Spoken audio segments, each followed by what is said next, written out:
So if you remember, in our previous discussion, we had discussed about the ionization constant of water, है ना। तो यहाँ से हम शुरू करते हैं। फिर वाटर जो है वो किसी एक्सटर्नल एसिड या बेस के प्रेजेंस में H plus and OH minus में कन्वर्ट हो जाता है।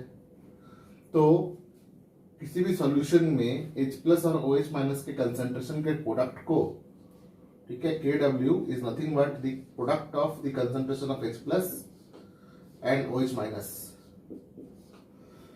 Unless ionisation constant of water KW, है ना। उसी तरह से किसी एसिड के लिए हम कैसे निकाल रहे थे, जैसे HCl है, ये H plus and Cl minus होगा, तो इसके लिए हम Ka कैसे निकालते हैं, Ka is equal to concentration of H plus multiplied by concentration of Cl minus. Ka निकलता थे, KW निकाला, फिर Kb कैसे निकालते हैं, किसी भी बेस के लिए, जैसे NaOH है,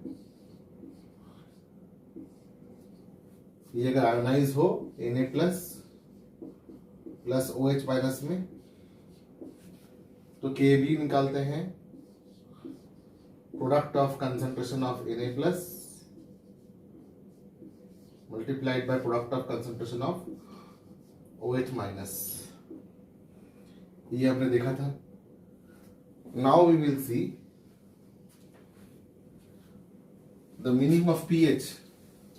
Although in class 10 you might have studied about pH, but now in this class you will learn little more about the term pH.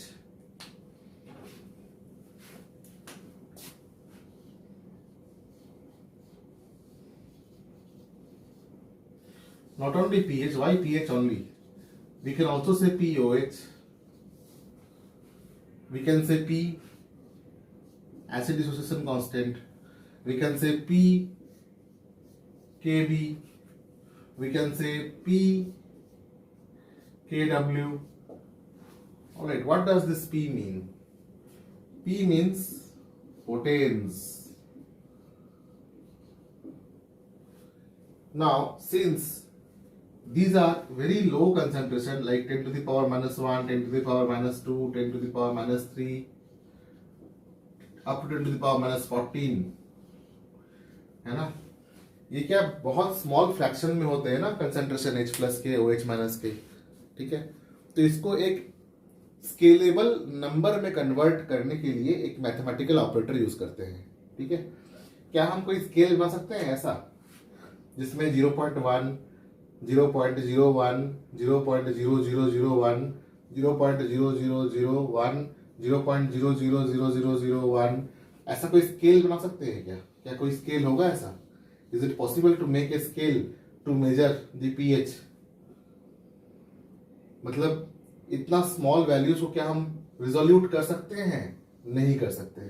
तो इन वैल्यूज को हम इंटीजर्स में कन्वर्ट करने के लिए एक मैथमेटिकल ऑपरेटर का यूज करते हैं।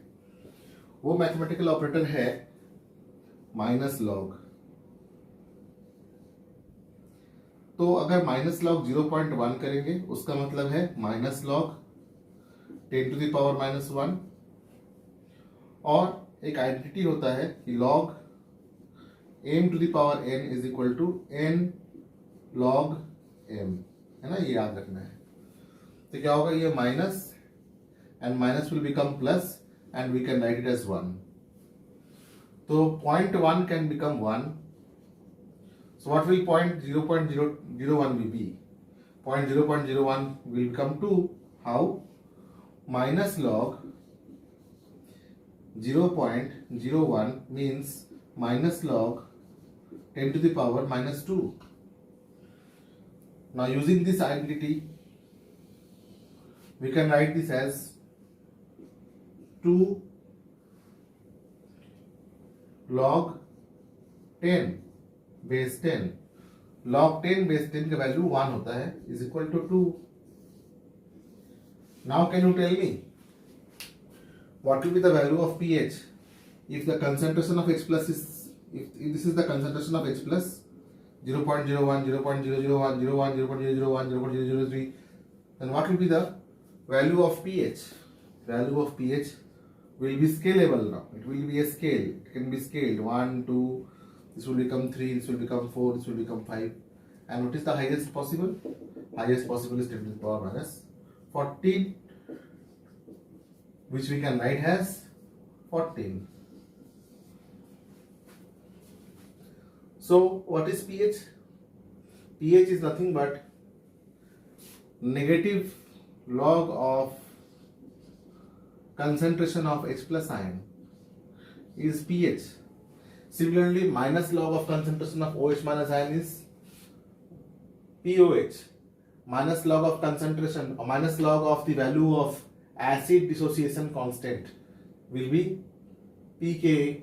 Minus log of base dissociation constant will be pKb, and minus log of water dissociation constant will be pKw. All right. So we can say that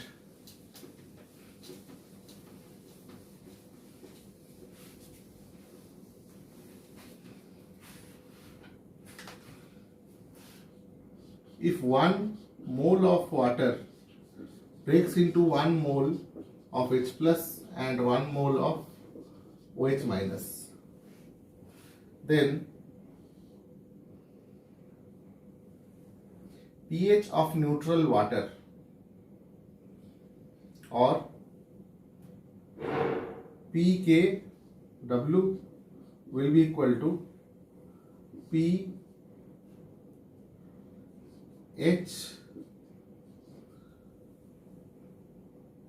into pOH minus, and this is always equal to pKw is equal to 14. That is why the pH scale varies from or ranges from 1 to 7 and 7 to 14. So 7 stands for neutral solution. In this case, concentration of H plus is equal to concentration of OH minus ion. And here in this case, concentration of acid is more, and in this case concentration of base is more. So this shows basic nature, this shows acidic nature, this shows red color, this shows green color, and this shows blue color, blue or deep blue.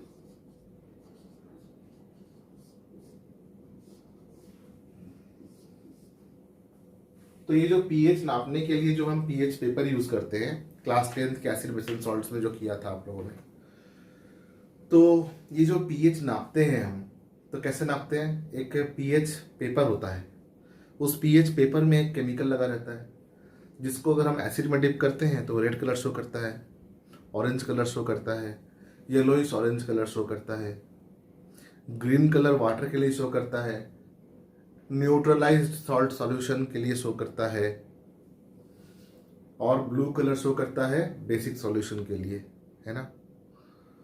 तो किस प्रकार से ये chemical बनाया गया, ये paper बनाया गया? ये पेपर बनाया गया एक सॉल्यूशन से जिसे हम कहते हैं यूनिवर्सल इंडिकेटर, है ना। जैसे लिटमस सॉल्यूशन होता है, लिटमस रेड क्या शो करता है? एसिड। लिटमस ब्लू क्या शो करता है? कि उसमें बेस है, ठीक है।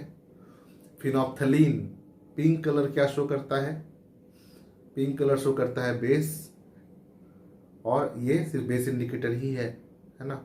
तो इस प्रकार से कई सारे ऐसे इंडिकेटर्स जो एसिड और बेस को इंडिकेट कर पाए, उसका एक प्रॉपर मिक्सचर बना के एक यूनिवर्सल इंडिकेटर बनाया जाता है, जिसे हम कहते हैं यूनिवर्सल इंडिकेटर या पीएच मेजरिंग सॉल्यूशन।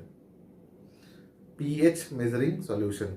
इस सॉल्यूशन में अगर कोई पेपर को हम डिप करके ड्राई कर दें तो उस पेपर में वो केमिकल आ जाता है, पार्टिकल्स आ जाते हैं और वो भी पीएच शो करने के लिए काबिल हो जाते हैं। ठीक है, तो इसे कहते हैं पीएच पेपर, है ना, पीएच पेपर कहते हैं इसे। अब जरूरी नहीं है कि हम पीएच को सिर्फ पीएच पेपर से ही नाप पाए। ठीक है, जो सॉल्यूशंस होते हैं, इन सॉल्यूशंस में कुछ एसिड होते हैं, कुछ बेस होते हैं, ये सभी क्या है, इलेक्ट्रोलाइट है। ठीक है, तो इन इलेक्ट्रोलाइट्स का जो कंडक्टिंग एबिलिटी होता है वो अलग अलग होता है, क्योंकि उसके आयंस की मोबिलिटी अलग अलग है ना। H+ है, उसकी मोबिलिटी ज़्यादा होगी क्योंकि वो छोटा आयन है। OH- उसकी मोबिलिटी ज़्यादा होगी क्योंकि वो बड़ा आयन है। तो उनके मोबिलिटी के आधार पे, ठीक है, उनका अलग अलग कंडक्टिविटी की वैल्यू होती है।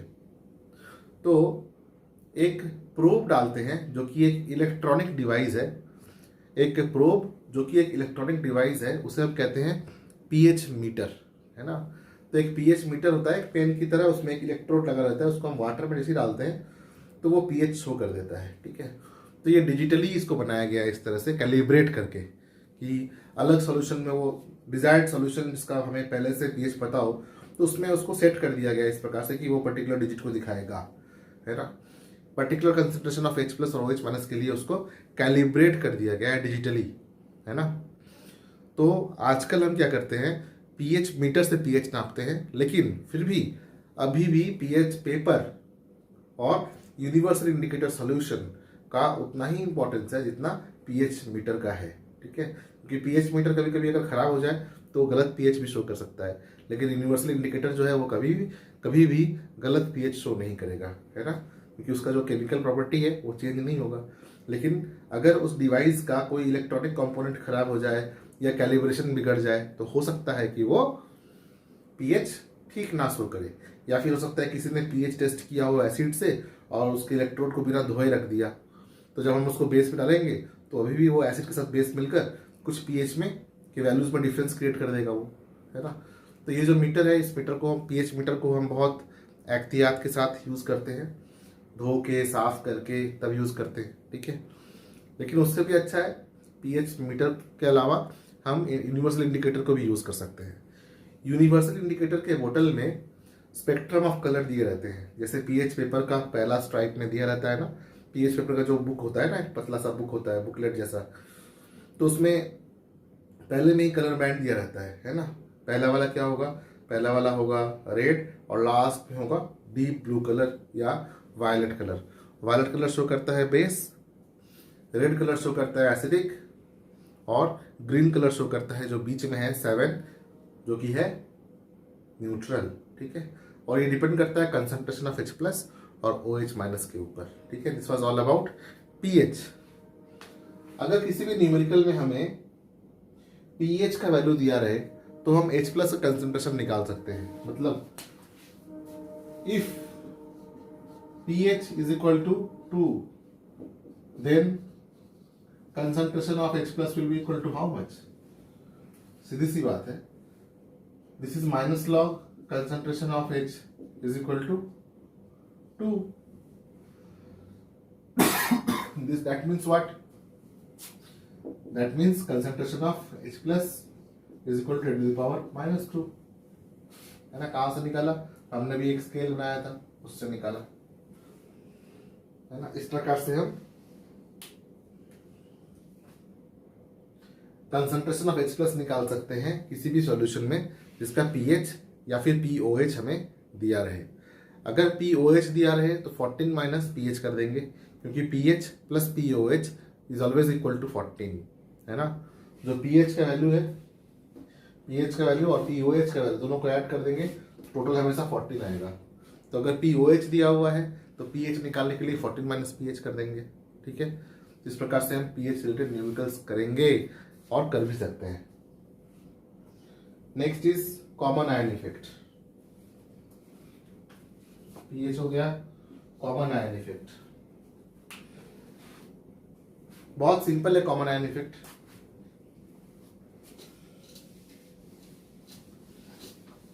इफेक्ट एक्चुअली ली चैटलियर्स प्रिंसिपल के ऊपर निर्भर करता है, डिपेंड करता है और एग्री भी करता है। कॉमन आयन, जैसे कोई सॉल्यूशन है जिस सॉल्यूशन में अमोनियम क्लोराइड वाटर में डिसॉल्व्ड है, अमोनियम क्लोराइड वाटर में डिसॉल्व्ड है, तो अमोनियम क्लोराइड किस तरह के इक्विलिब्रियम में है, सॉल्युबिलिटी इक्विलिब्रियम में है, NH4 plus is NH4 plus and Cl minus.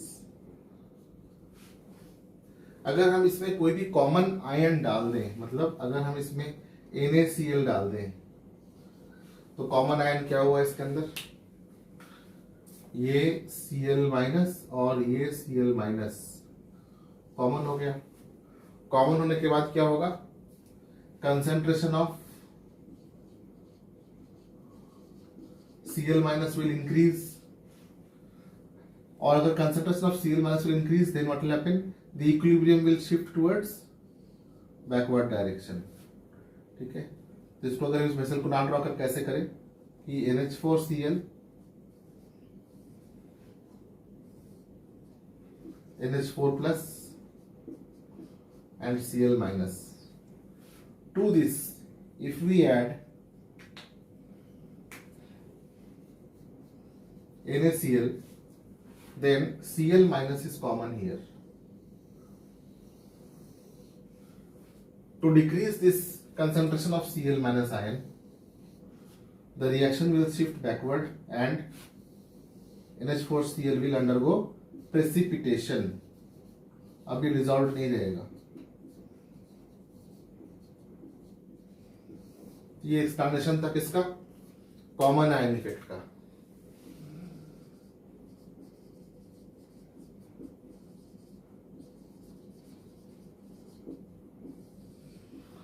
Now if somebody asks you to explain common ion effect, then how will you explain? You can explain common ion effect like this, that in a solution of an electrolyte, if any other electrolyte is added such that it has a common ion, then the solubility equilibria shifts in that direction in which the concentration of common ion can decrease. This results to the precipitation of the ionized salt which undergoes backward shift in its equilibrium. बहुत सारा कुछ हो गया ना एक साथ, इसको break कर करके याद करते हैं। मैंने याद नहीं किया रखा है, मैंने समझ रखा है, उसको मैंने अपनी लैंग्वेज में बोला। ठीक है, तो ये डायग्राम याद रहेगा। चलो स्टेटमेंट लिखते हैं कॉमन आयन इफेक्ट का।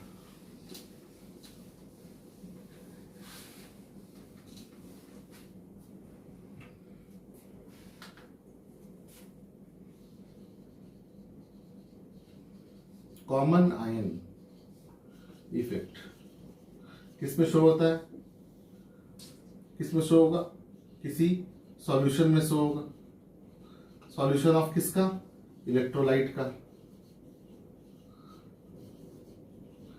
सॉल्यूशन ऑफ इलेक्ट्रोलाइट किसमें होना चाहिए, इक्विलिब्रिया में होना चाहिए, इन solubility equilibria.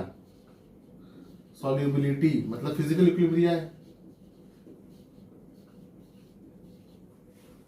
Solution of electrolyte in solubility equilibria shifts its direction of reaction or direction of equilibrium to decrease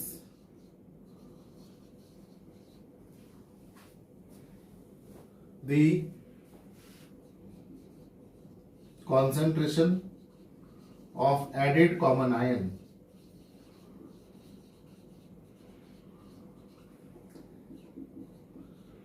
resulting to precipitation of the electrolyte.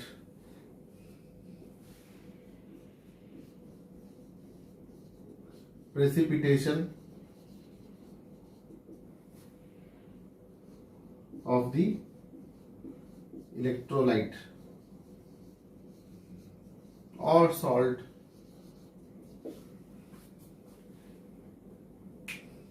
Example ऐसा भी कर सकते हैं कि NaCl लिया वाटर में डाला, ये बना Na+ and Cl-। This is insolubility equilibria.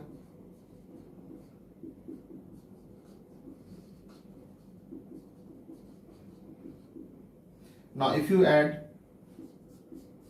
ammonium chloride, so concentration of chloride will increase.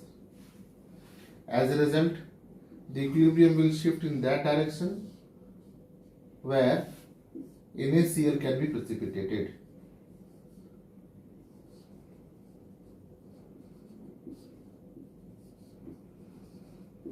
ठीक है, तो हमें क्या करना होगा, हमें याद करना होगा what is common ion effect, all right, and its examples. What is pH, what is pKa, what is pKw, what is pKb, okay, what is pH plus pOH, and why pH scale is required, what is universal indicator. All this you have to learn after watching this video. Refer to your textbook and then try to tally whatever I have taught you with your textbook. Do this much, and in our next class we will be picking the topic like buffer solution, hydrolysis of salt, so on and so forth. Okay, thank you.